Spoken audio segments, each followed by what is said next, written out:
Hello बच्चों, कैसे हैं आप सब। आज मैं आपकी पाठ्य पुस्तक आकृति के पाठ 1 मन करता है कविता की व्याख्या करके बताऊंगी।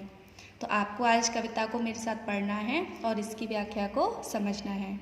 तो हमारी इस कविता के कवि हैं श्री सुरेंद्र विक्रम जी। तो बच्चों, इस कविता में कवि ने अपने मन की भावनाओं को कविता के द्वारा प्रस्तुत किया है कि कवि का क्या क्या करने का मन करता है। तो चलिए शुरू करते हैं। मन करता है सूरज बनकर आसमान में दौड़ लगाऊं। तो कवि यहाँ कह रहा है कि जैसे सूरज पूरे आसमान में घूमता है, वैसे ही मैं भी पूरे आसमान में सूरज की तरह घूमूं। मन करता है चंदा बनकर सब तारों पर अकड़ दिखाऊं। तो कवि इन पंक्तियों में चंदा बनना चाहता है। जैसे चंदा सब तारों में सबसे बड़ा होता है ना, और सबसे ज़्यादा चमकता है, वैसे ही कवि सब में बड़ा बनकर सब पर अपनी अकड़ दिखाना चाहता है। मन करता है बाबा बनकर घर में सब पर धौंस जमाऊं। तो यह कवि कह रहा है कि मैं बाबा बन जाऊं, और जैसे आपके घर में दादाजी होते हैं, नाना जी होते हैं सबके, तो जब वो हमसे किसी काम के लिए बोलते हैं तो हमें वो काम करना पड़ता है, क्योंकि वो घर में सबसे बड़े होते हैं। वैसे ही कवि भी सबसे बड़े बनने की यानी कि बाबा बनकर सब पर अपना हुक्म चलाना चाहते हैं। मन करता है पापा बनकर मैं भी अपनी मूंछ बढ़ाऊं। तो इस कविता में कवि कहते हैं कि मैं भी पापा बनकर, जैसे कि आप सबके पापा होते हैं, सबकी बड़ी बड़ी मूंछें होती हैं, तो ऐसे ही कवि कहते हैं कि मैं भी पापा की तरह बड़ी बड़ी मूंछें बढ़ाऊं।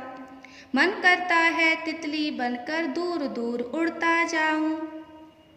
तो कवि कहता है कि जैसे तितली दूर दूर तक उड़ती है ना, तो ऐसे ही मैं भी तितली बन जाऊं और दूर दूर तक उड़ता रहूं, इधर से उधर मस्ती करता रहूं।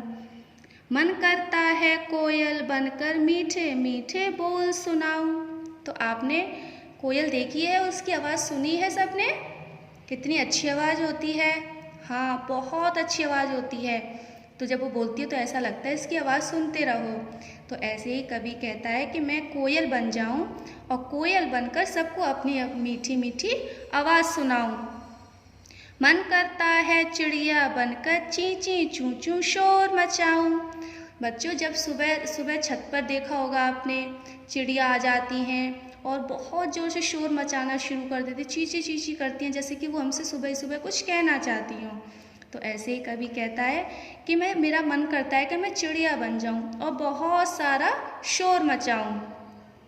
मन करता है चरखी लेकर पीली लाल पतंग उड़ाऊं।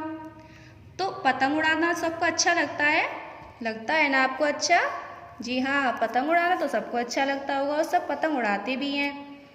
तो कवि कहता है कि मेरा भी मन करता है कि मैं चरखी लेकर पीली पीली लाल लाल हर रंग की पतंग उड़ाऊं। तो बच्चों, ये थी हमारे इस पाठ की व्याख्या। तो बच्चों, व्याख्या आई समझ में?